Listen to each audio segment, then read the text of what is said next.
क्या पति राजा रघुवंशी की सोची समझी और बेहद शातिर साजिश के तहत हत्या करने वाली सोनम को अब उम्र कैद मिलेगी या फांसी की सजा? राजा रघुवंशी की लाश 2 जून को मेघालय के वेईसडांग फॉल्स की खाई में मिली थी।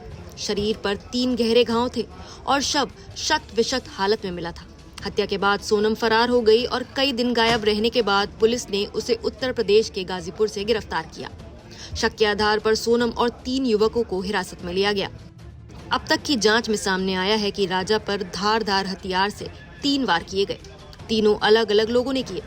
हत्या में 2 डाव यानी तेज हथियार का इस्तेमाल हुआ, जिसमें से एक बरामद हो चुका है और दूसरा उसी खाई में फेंका गया जिसमें राजा को धकेला गया था। सोनम ने पार्किंग स्थल पर ही किलर्स को राजा की हत्या का इशारा दिया था। वार के बाद जब राजा लहूलुहान हुआ, सोनम चिल्लाते हुए पीछे हट गई, जैसे सब कुछ पहले से तय हो। हत्या के बाद तीनों आरोपियों ने मिलकर राजा का शव खाई में फेंका।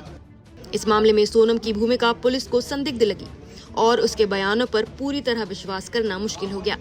मगर आखिर क्यों सोनम की भूमिका पर पुलिस को यकीन नहीं हुआ? एक बात जो पुलिस को सबसे ज्यादा परेशान कर रही है वो ये है कि आखिर शादी के कुछ ही दिनों बाद सोनम राजा से इतनी नफरत क्यों करने लगी। डीजीपी आई नोगरांग ने कहा, ये बहुत ही असामान्य बात है कि शादी के कुछ ही दिनों बाद सोनम अपने पति राजा से इतनी नफरत करने लगी। यही वजह है कि पुलिस ये पता लगाने की कोशिश कर रही है कि आखिर ऐसा क्यों हुआ। आपको बता दें कि सोनम ने हत्या के बाद अपना मोबाइल फोन नष्ट कर दिया और अब तक फोन बरामद नहीं हुआ है। हत्या के बाद सोनम असम, बिहार, यूपी होते हुए इंदौर तक भागती रही, लेकिन उसने मंगलसूत्र और अंगूठी, जिससे उसके इरादों पर शक और गहरा हो गया। क्राइम सीन को दोबारा रिक्रिएट कराया गया, जिसमें सोनम को वारदात वाली जगह पर ले जाकर पुलिस ने उससे हत्या के पल पल की जानकारी ली। पुलिस ने मामले में जांच के लिए सभी एंगल्स जांचने के विकल्प को खुला रखा है। मेघालय पुलिस की एसआईटी फिलहाल 3 मुख्य एंगल से जांच कर रही है। पहला है लव ट्रायंगल।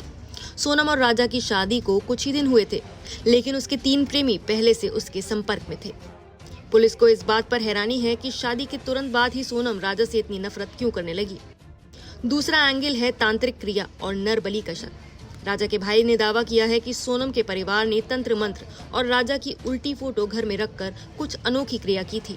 पुलिस इस एंगल पर भी जांच कर रही है कि कहीं नर बलि जैसी कोई बात तो इस मामले में शामिल नहीं थी। तीसरा एंगल है सुपारी किलिंग। शुरुआत में ऐसा लगा कि सोनम और उसके प्रेमी ने सुपारी देकर हत्या करवाई, लेकिन जांच में सामने आया कि आरोपी राजा के ही दोस्त थे और हत्या की वजह ईर्ष्या या निजी रंजिश हो सकती है। एसआईटी ने अब इस केस में असम, बंगाल, बिहार और यूपी की पुलिस से मदद मांगी है, क्योंकि आरोपी हत्या से पहले और बाद में इन राज्यों में घूमे थे। पुलिस के पास अब तक ठोस सबूत हैं जो सोनम की भूमिका को साबित करते हैं। हत्या की साजिश, भागना, मोबाइल यानी सबूत नष्ट करना, हर कड़ी सोनम के खिलाफ जा रही है। कानूनी जानकारों के मुताबिक सोनम को उम्र कैद तो तय मानी जा रही है, लेकिन सबूतों की गंभीरता को देखते हुए उसे फांसी भी हो सकती है। अब सवाल यही है, क्या सोनम अब कभी जेल से बाहर नहीं आएगी? क्या राजा और उसके परिवार को इंसाफ मिलेगा? जवाब आने वाले समय में कोर्ट तय करेगा। फिलहाल इस मामले में आपकी क्या राय है, हमें कमेंट करके जरूर बताएं। नमस्कार, मैं हूं मानक गुप्ता। अगर आपको हमारा ये वीडियो पसंद आया हो तो इसे लाइक और शेयर जरूर करें, और हाँ, हमें सब्सक्राइब और फॉलो करना ना भूलें, ताकि आप देश और दुनिया की कोई खबर मिस ना करें। तो जुड़े रहिए हमारे साथ और देखते रहिए न्यूज़ 24।